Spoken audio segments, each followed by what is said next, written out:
The question that every child protective specialist faces each time he or she goes into the field is, how do I make sure I stay safe? It's such an important question. We never want you to forget to do absolutely everything possible to protect yourself.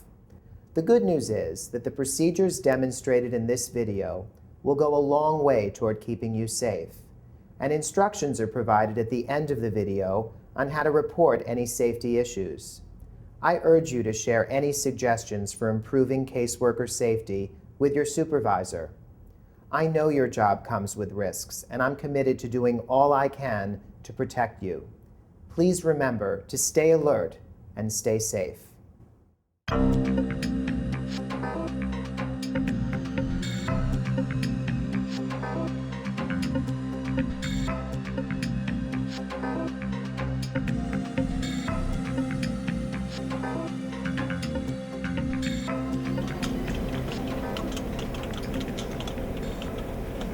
Pre-planning for your safety is automatic. You always think about safety, no matter if you're at work, you're at home, you're walking down the street, you're going to a party. It's just as automatic and second nature as waking up in the morning and putting on your watch. Pre-planning for your safety is just as important as buckling your seatbelt. Good morning, Children's Services. It's automatic.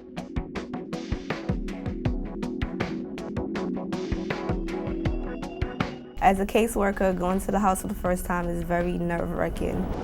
The first question you have to ask yourself is, am I prepared to meet with this family?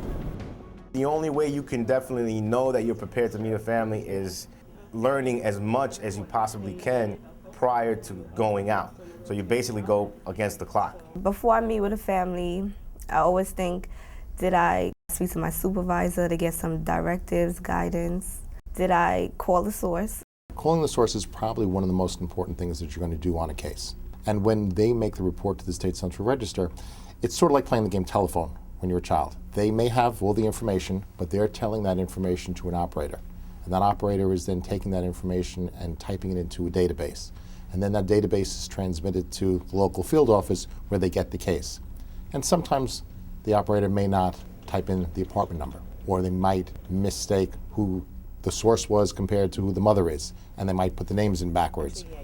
By calling the source, you get first-hand knowledge. Sometimes it's exactly the same information, but sometimes you're going to get something that's very important. Did I run their priors? You know, if you have time, I think, did I speak to different consultants, like the investigation consultant? You know, if there's some DV, you probably could speak to the DV consultant to try to get some kind of resource to give the family before you walk in. Investigative consultants have a minimum 20-year background with the New York City Police Department or some other similar law enforcement agency.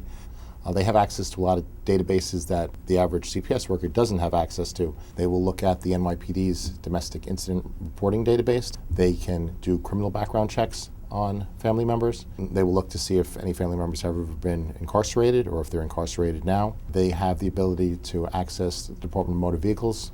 Generally speaking, that the CPS worker would go to an investigative consultant on any case where there is thought that there might be domestic violence or there might be some criminal history involved in the family. It's important to look also at the history, the SCR history, in other words, the prior cases that the parents might have had, and see if there's a pattern. Did I run like PA clearance just to make sure there's an accurate address? If there's substance abuse, drug abuse, mental health problems, a chronic pattern of repeated cases, one after the other, you take these factors and you consult. You know, we have mental health, we have domestic violence consultants, we have also investigative consultants. When you go to make a visit, you have to be prepared for just about anything. You will need to have with you the phone numbers of not only your supervisors and your manager, but you need to have covering supervisors' phone numbers as well as ECS's phone numbers. At ECS, you'll need the covering manager's phone number, or the manager on duty, and you're going to need the IRT coordinator's phone number as well. You should know what train you're going to take. You should know not only the way to get to this case address, but how to get back. Because if you come up from one subway exit and now have to look for a subway entrance that is a few blocks away, you may not be able to do that if you don't know. And the worst thing to do is to look like a tourist. There's a number of things I have to do to ensure my safety before even leaving the office. Is the neighborhood a hot spot? Is there a lot of crimes going on? You can certainly endanger yourself by the way you present yourself. You want to blend into the neighborhood. Perception is reality when you're in the field. And if people perceive you to be calm and in control, then you will be in control of the situation. Don't let people think that you're nervous about being in a particular building or in a particular neighborhood. You want to get a clear picture of what we're getting into in order to make a decision as to how safe am I going to be if I go out there alone. You don't want to use your cell phone when you don't have to. You want to keep your electronic equipment put away. You want to not wear flashy jewelry. You want to be safe, and you don't want to make yourself look like a victim. There is a safety alert about going out in the field in pairs. It is certainly suggested, and I would say even encouraged, that if you're going into a situation where you're uncomfortable, then you should take somebody with you. You need to speak to your supervisor about it first.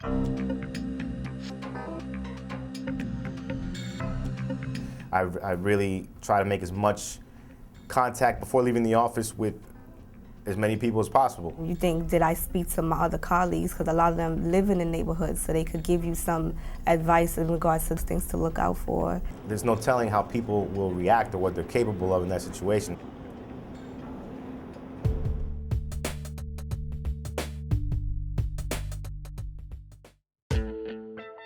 Walking up to a client's house, I'm thinking to watch my back, to have eyes behind my back. And you start to formulate these ideas in your mind. You've never met these people, they've never met you. You get a lot of that built up anxiety as you get closer to the home. If you're going to the field and you have a warrant for someone, if you have an entry order into a household, if you're going to do a removal, or you have a safety concern either for yourself or for someone in the home, then you should plan to have the police go to the visit with you. You do that by contacting your incident response team coordinator in your office.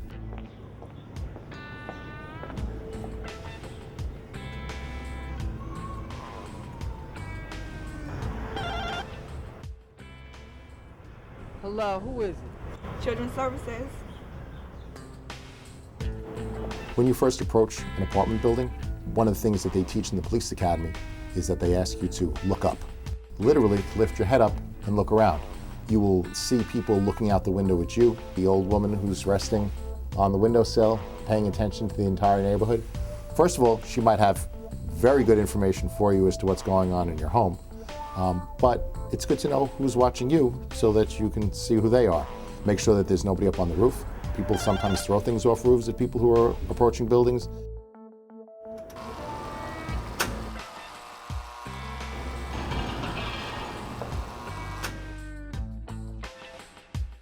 When you enter a building, look to see if there's another entrance or an exit. Look to see where the stairwells are in the hallways. If you can walk the stairs up a flight or two, sometimes the stairs are safer than the elevator is. But it depends on the building, so you have to take a look and see which is better for you and where you're more comfortable. But anytime you get that uh-oh feeling in your stomach, that's not the time to get either in the stairs or the elevator.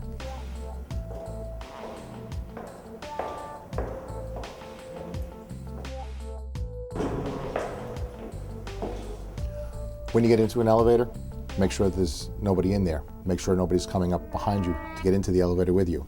If you're uncomfortable, don't be a hero. Say, I'm going to step out. I'm waiting for somebody. I thought they were coming right behind me.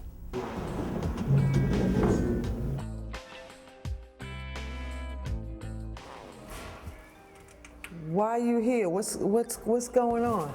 Ma'am, are you Tracy Short? Yes, I am. Who are you and why are you here? I'm Miss Allen. I'm from ACS. Now's like not a good time for me. I know, but I prefer to talk to you inside your house and outside just for confidentiality reasons. All right, give me a second. Give me a second. When you first arrive at an apartment door, ring the doorbell, step to the side of it afterwards and wait for someone to respond to your knock or to your ring. You don't want to stand right in front of the door. It's for your own safety. It is better not to discuss specific allegations before they allow you into the home because you never know how what you say to somebody might make them react. You want to be very clear about your purpose for being there, but you don't want to give anybody an out to tell you to come back later. So if you say things like, I have 24 hours to do this investigation. Well, if you have 24 hours, they might ask you to come back tomorrow, and that's not what you want to do. You want to get into that apartment now.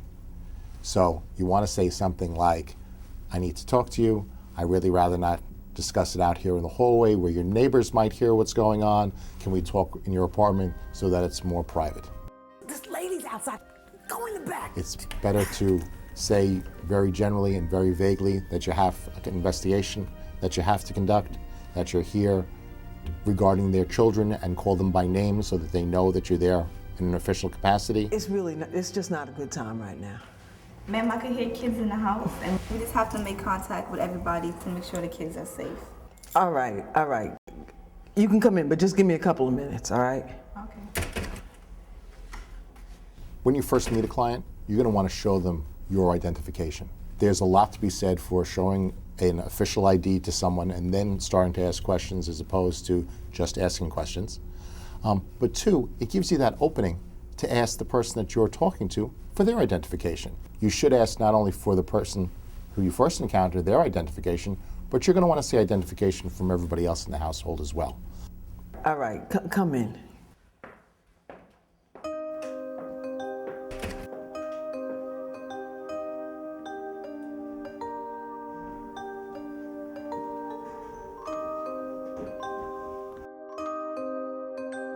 You should be mindful of the exits. From the moment you walk in, you should be very observant of how to get out.